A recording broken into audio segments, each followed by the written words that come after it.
I'm Peter Adamson, and you're listening to the History of Philosophy podcast, brought to you with the support of the Philosophy Department at King's College London and the LMU in Munich, online at historyofphilosophy.net.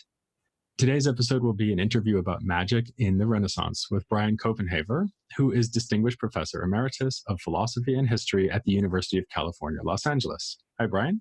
Hi, Peter. And let me thank you, first of all, for doing such really nice work on the internet. There's so much bad work on the internet that seeing something as nice as what you've got is a real joy. And also, thanks for taking the time to talk with me. I really appreciate it. Oh, thank you. It's great to have such an eminent scholar of Renaissance philosophy on the series.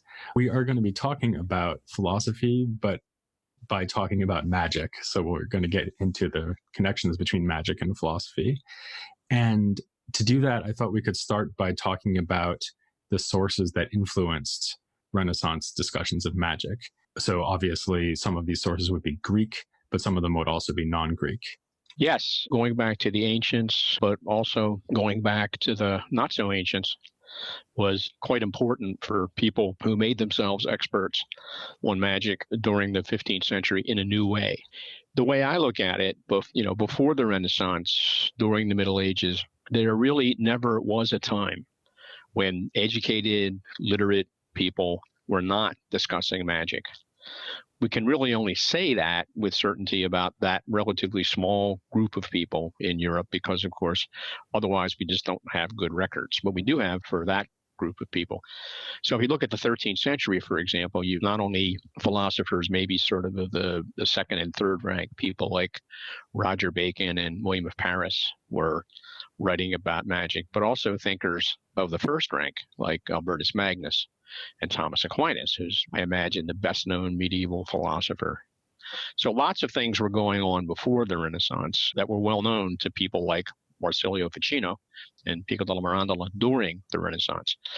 Ficino's most important innovation was, I think, the most important breakthrough about magic in the Renaissance because he, for the first time, provided access to ancient thinkers who wrote in Greek about magic and wrote in great detail and wrote in a distinctly philosophical way. So, as you know, and our listeners know, these are people usually called Neoplatonists, the most important being Plotinus and Porphyry and Iamblichus and Proclus.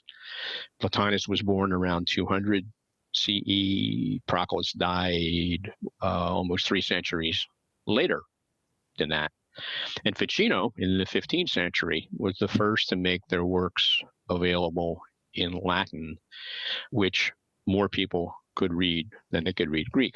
Now, I say first, that's at a first approximation. There were, for example, works by Proclus translated in the 13th century by William of Mirbeck. But these didn't have a lot of influence on how 15th century interest in magic developed. Ficino, and again, this is something that's I think well known by your listeners and certainly by you, that Ficino also translated other ancient Greek texts, the Hermetica, which were attributed to Hermes Trismegistus, which was the Greek name for an Egyptian god, Thoth. But those Hermetic writings, the ones that Ficino translated, aren't about magic, and Ficino understood that. He says so in his writings. He recognized that this Hermetic literature, which he studied and translated, he recognized that it was a devotional literature and that it was a devotional literature based on popularizations of theology and philosophy. So Ficino was doing that sort of thing, for example, translating in the Hermetica in the 15th century. And this was before the word Hermetic became a common label for alchemical writings. So if you go to books published around 1550, 1575, 1600, throughout the 17th and 18th centuries, you'll very often find the word Hermetic used in that way as basically a synonym for alchemical. And that wasn't the magic that Ficino made famous in 1489. It was in that year, in 1489, that he published the only work of his that was maybe more influential than his translation of Plato and commentaries on the Neoplatonists. In that year, 1489, he published his 3 books on life. And that was the most influential presentation of a theory of magic since the ancient Neoplatonists. And those ancient Neoplatonists, were Ficino's main inspiration. So the key point, I think, is that there was a real breakthrough in the 15th century, which made it possible for Ficino and other people to see magic in a different way than they had seen it before. And here I'm talking about Western Europe, where the intellectual culture was basically a Latin culture. In that culture, after Ficino's work in the 15th century, the attitudes toward magic changed a great deal because he convinced people that there were real philosophical foundations, theoretical foundations for belief in magic. Is there actually a shift that results from Ficino's work by which magic starts to be seen as something more like a science, so on a par with something like medicine or astronomy? Or is there always a kind of divorce between properly scientific disciplines, like, let's say, astronomy, medicine, or even physics, metaphysics, and something like this applied practice, which is magic? That's a great question. And I'm going to pitch my answer specifically to the English word science. And I might have something, or somebody might have something different to say. If we were talking about the German word Wissenschaft, then it might be a different matter, but it isn't, right? So science. I think the English word science is a bad fit for Renaissance thought in general. When Newton, toward the end of the 17th century, published his famous book about physics, he didn't call it the mathematical principles of science.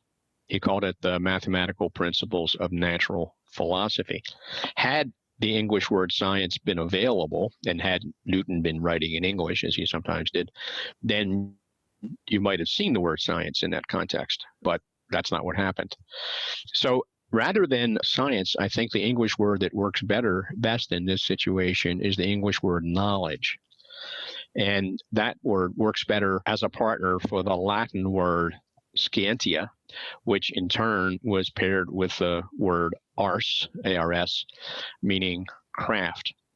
The basis of scientia was theoretical knowledge that had to meet high standards of a certain kind. Obviously, in order for a craft to put a theory into practice, people need practical experience and information, as well as theoretical knowledge in this rather specialized sense. So today, when a physician practices medicine, as we say that physicians practice medicine, these practitioners apply theoretical knowledge of physics, of chemistry, biology to practical medical problems. So Ficino, this famous expert on magic, was a physician. And when Ficino practiced his craft, he applied theoretical knowledge, meaning that he applied his scientia to help his patients. And he did this mainly by regulating diet and trying to shape the local environment for his patients, and also by prescribing mainly botanical medicines for them. But he also thought that magic could cure disease. For example, by wearing a jewel carved with an astrological sign, like the sign for the constellation Scorpio, a scorpion. Ficino's practice of medical magic then was grounded in theoretical scientia. Most important in this case, astrology, theoretical scientia, which in his day, in Ficino's day, was actually taught in medical schools. So Ficino's scientia was not like our science. He had no notion of data collection, of data management and analysis, of controlled experiment, of experimental design, quantitative statistical analysis. He had no laboratory. He had no mechanical or electronic equipment, not to mention computers. So the short answer is no. Ficino's magic wasn't a science, or even an applied science, a technology in our sense. But it was applied knowledge, as you put it. Yeah, it was. You could say it was a scientia applicata ad usus. That's how he might have put it, and did say things like that from time to time. So I think that actually encourages me to explore this parallel to medicine even further, because of course you could say the same thing about medicine. And something we see with medicine in this period is that there's kind of a high medicine and a low medicine. So there's the learned medicine that they're teaching and practicing in a, let's say, a university setting. So the kind of thing where you have Vesalius making these discoveries and writing about anatomy. And then you have the so-called low medicine, which is what you would have in the local apothecary or even midwives and so on. And the learned doctors tend to be quite dismissive of that. And I'm wondering, I mean, I know you mentioned that obviously we have much better records for the high intellectual magic than the magic in the street. But is there a similar sort of two-level thing going on here, like learned magic versus popular magic? So let me approach that with another couple of words, which are sometimes connected with that question. And this is to a great extent because of how anthropology in the late 19th, early 20th centuries became a special place for researching and writing about magic. And because of that, in ordinary English speech, when people applied various pejorative terms, like low, for example, to the thought of people who were not like themselves, the people whom anthropologists went far away to observe.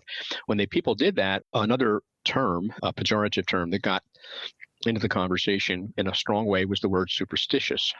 And so beliefs in magic might be characterized as, in some intrinsic way, low and superstitious, not something for the high culture, not something for people who were reasonable, rational people and not superstitious.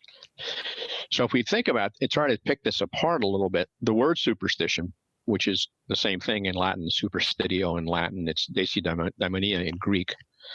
This word wasn't, as it turns out, a key term for Ficino and his contemporaries. They weren't really much interested in talking about superstition. Not that they never did, they just didn't do it very often.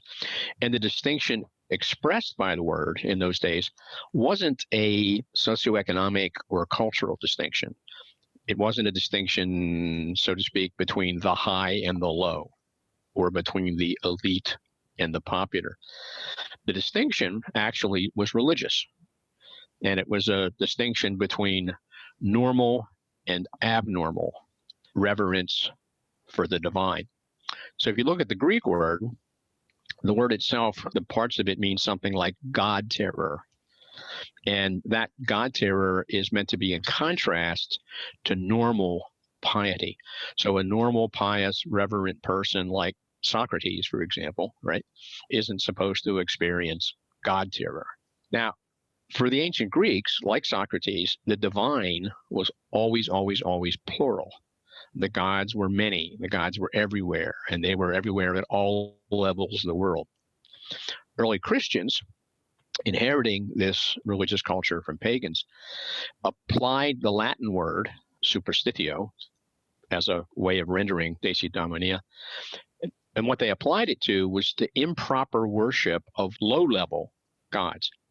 These low-level gods were daimones in Greek and in Latin, and we could render that demons in English. But that's rendering it demons in English is kind of a problem. So what you'll see is very often in the recent wonderful Cambridge editions of Proclus, the Timaeus commentary in English, you'll see the word spelled D-A-E-M-O-N rather than demon in order to mark that distinction. Worshipping demons, however you spell the word, worshipping demons was sinful for all Christians, and there were just no class distinctions.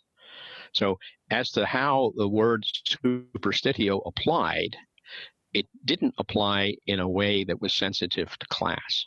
Everybody was involved in problems at all levels, class levels, in sins of superstition.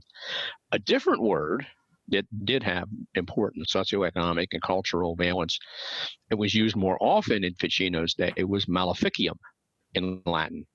M-A-L-E-F-I-C-I-U-M, maleficium. And ordinarily in classical Latin, that word just means what its parts seem to say, doing evil. But Latin writers in the 15th century used it for what we now call witchcraft. And the word maleficium, like the word superstitio, was indeed used as a socioeconomic weapon.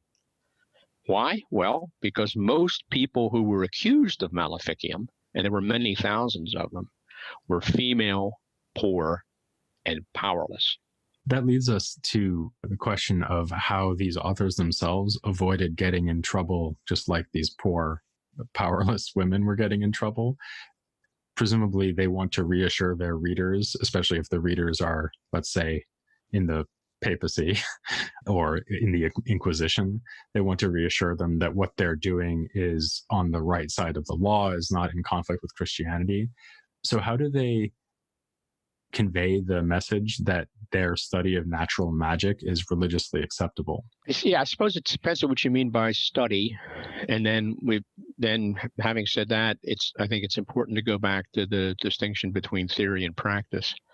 Later on, let's say after Newton, by the early 18th century, even showing interest in magic as a serious problem, let's say a philosophical problem, that became completely out of bounds for all Europeans, people educated at the university level who wanted to be seen as intellectually respectable people. In Ficino's time, that was far in the future. And Ficino knew, because he wasn't just a physician, he was also a priest and also a philosopher. He knew that there were many, many, many learned and respected Christians, like Thomas Aquinas, for example, who was a saint. Ficino knew that such people, perfectly respectable people, wrote about magic, wrote about it sometimes as critics, sometimes as supporters. So if the study of magic means just that, if it means studying magic, there really wasn't any question that there were lots and lots of not just respectable, but sainted people who did that.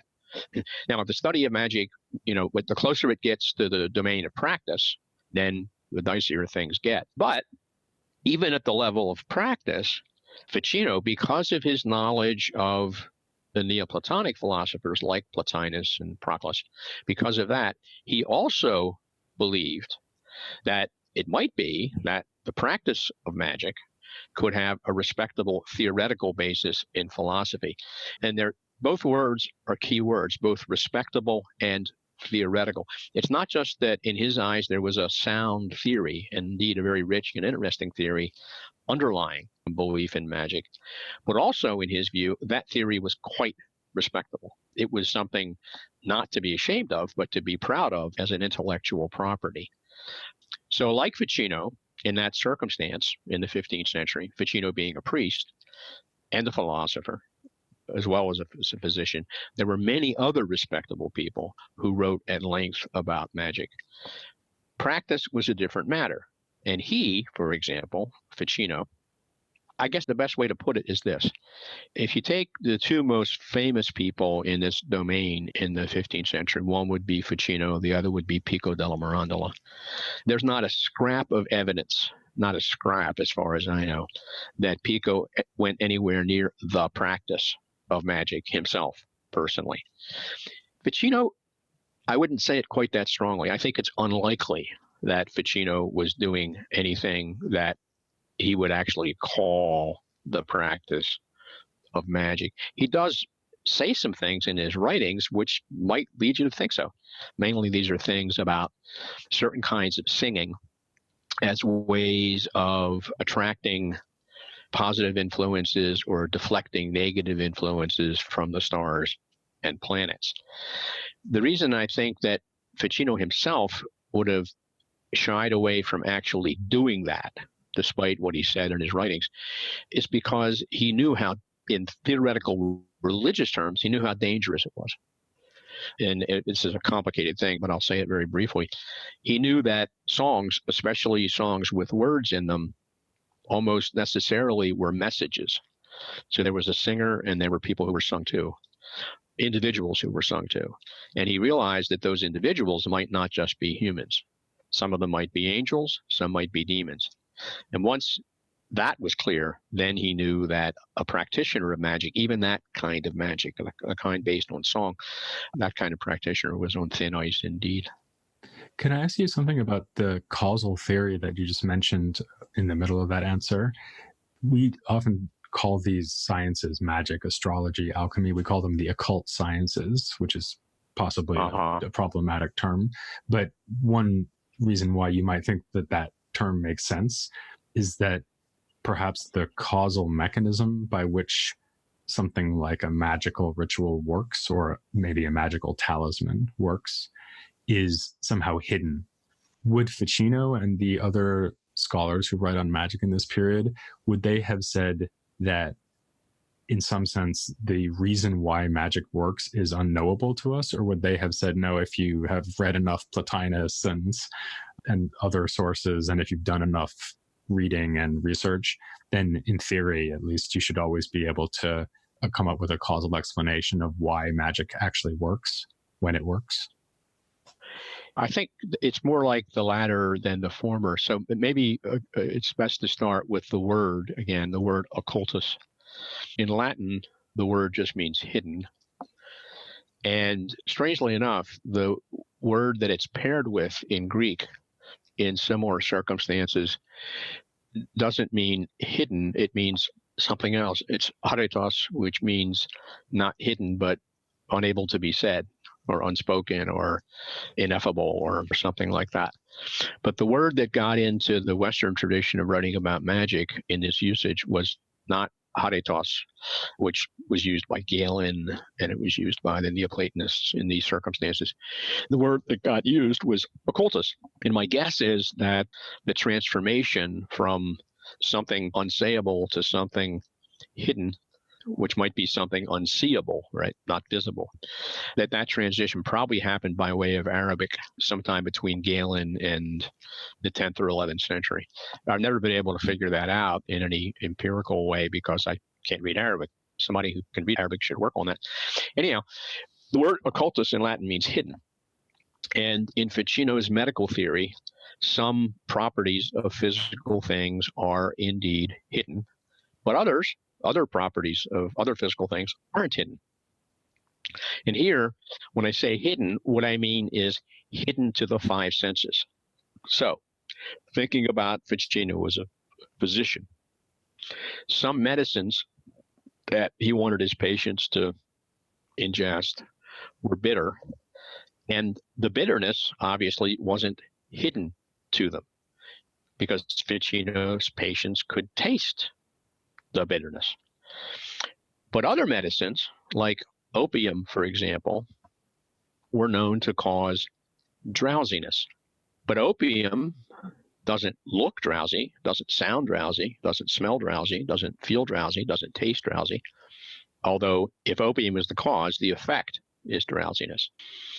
So the standard doctrine was that that sort of property of material object, of a physical substance like opium, that sort of property was a hidden property. But again, thinking about the opium, the hidden drowsiness in opium wasn't unknowable in Ficino's medicine because it was hidden. And here we're talking about Ficino's scientia, not our science. It's Ficino's scientia. So knowledge of this drowsiness, mostly in Ficino's scientia, mostly bypassed the senses and turned instead to reason. And that turn enabled Ficino and others, including, for example, Thomas Aquinas, to rely on a very, very sophisticated theory of occult properties or occult qualities, meaning qualities of things that can't be sensed, but can be understood despite their hiddenness. And something like a magnet would be another example of this, right? So you have things like drugs, you have things like magnets, you have things like stingrays. So I mentioned this in the last episode that there's actually a wide variety of phenomena that have these so-called occult causal powers.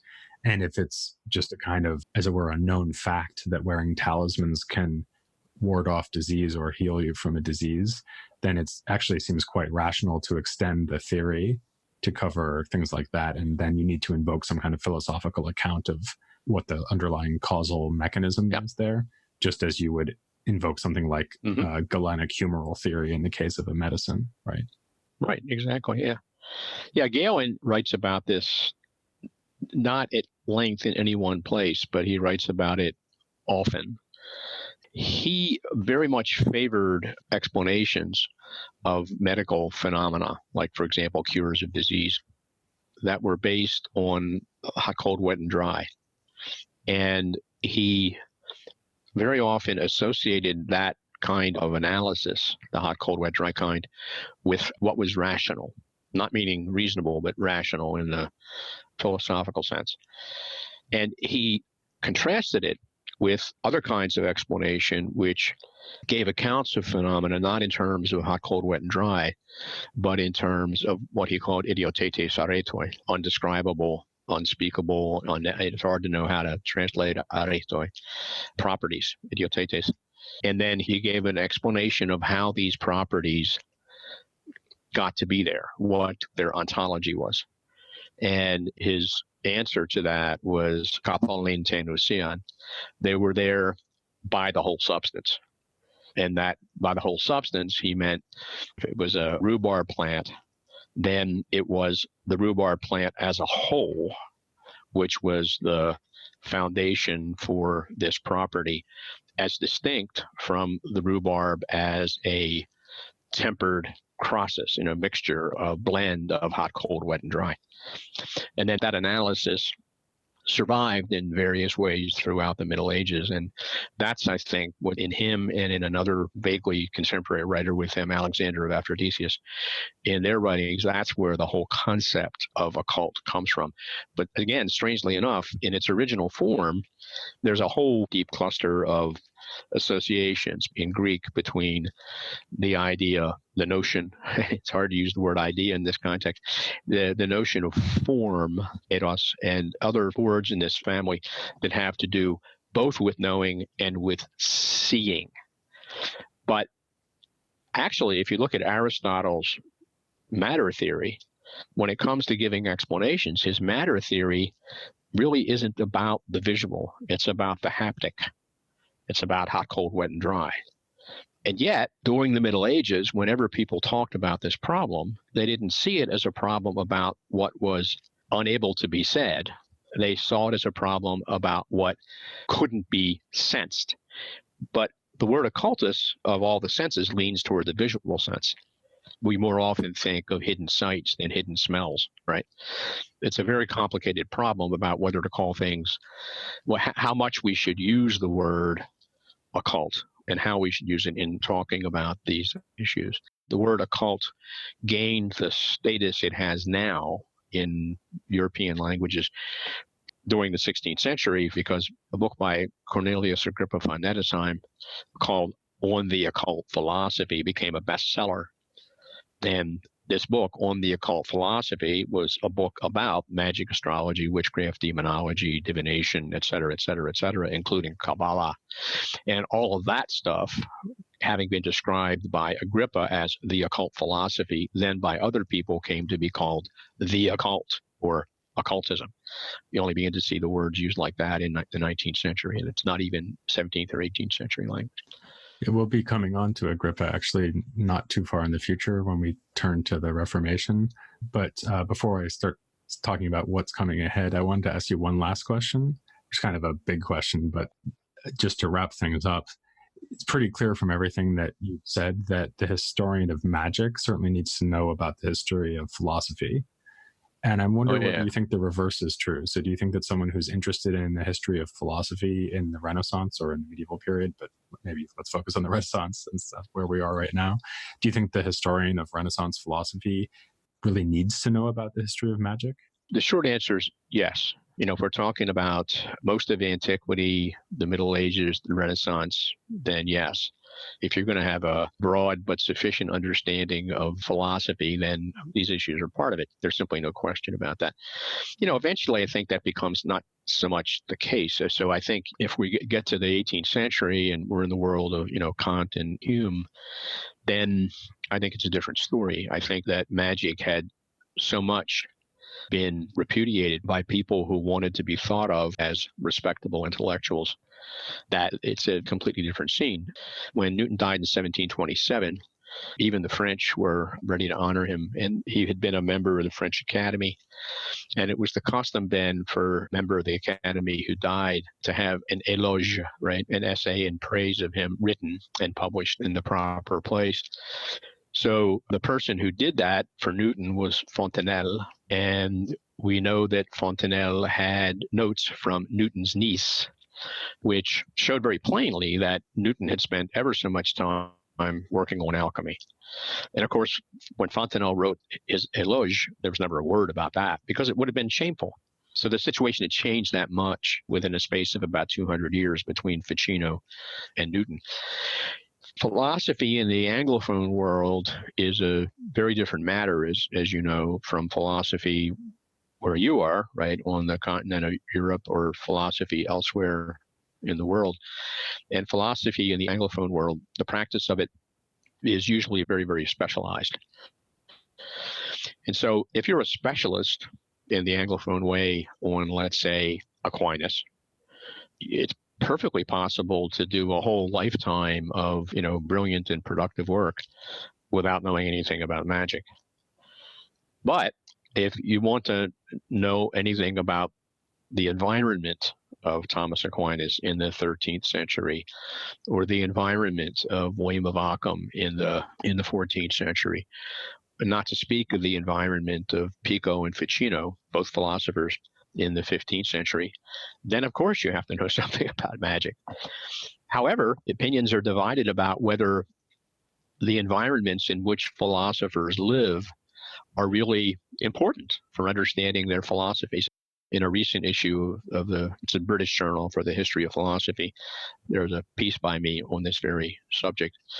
I should also mention another piece that your readers might not know, and that you had some interesting words to say about magical objects like the magnet or opium and such. And there were lots of them. So if you look about 20 years ago in the journal, The History of Ideas, you'll see a piece by me called A Tale of Two Fishes. And it's about two fish. One is a fish that we would call a ray, an electric ray, a ray that's electric in the way that an electric eel is electric. And another fish that we call a remora, but which the ancients called a shipholder, an echinus, because they thought that it had the power to hold a ship back from moving forward, and that was a magical power. So this piece in the Journal of History of Ideas tracks this cluster of magical objects through the centuries using this pair of fish, the remora and the electric ray, as the sort of armature for the discussions. Okay, well, thanks so much for that wide-ranging discussion of magic in the Renaissance. We've been talking about people who got in trouble or avoided getting in trouble, and one who definitely did not avoid getting in trouble was Giordano Bruno, who will be our topic next time. That's right. Yeah, unfortunately. So this is going to be a kind of sad story next time, but also a very interesting one. For now, I'll thank Brian Copenhaver very much for coming on the series. Yeah, well, thank you so much. Let me say, when you talk about Bruno, I very much hope you'll talk about a work of his that doesn't get a lot of attention, which is called On Chains, De Vinculis, or On Bonds. Okay, I'll put it on my reading list. I think, if you look at a recent book, it's called Magic in Western Culture. There's a pretty long section about Bruno, and that book of his is discussed in that section. So that's where you can get some bibliography about it. Okay, great. Thanks. Let me thank you again. You've got a great thing going in this enterprise, and I'm happy to be a part of it. And I'm very grateful to you for thinking of me. Thanks so much. Thank you. And please join me next time for Giordano Bruno here on The History of Philosophy Without Any Gaps.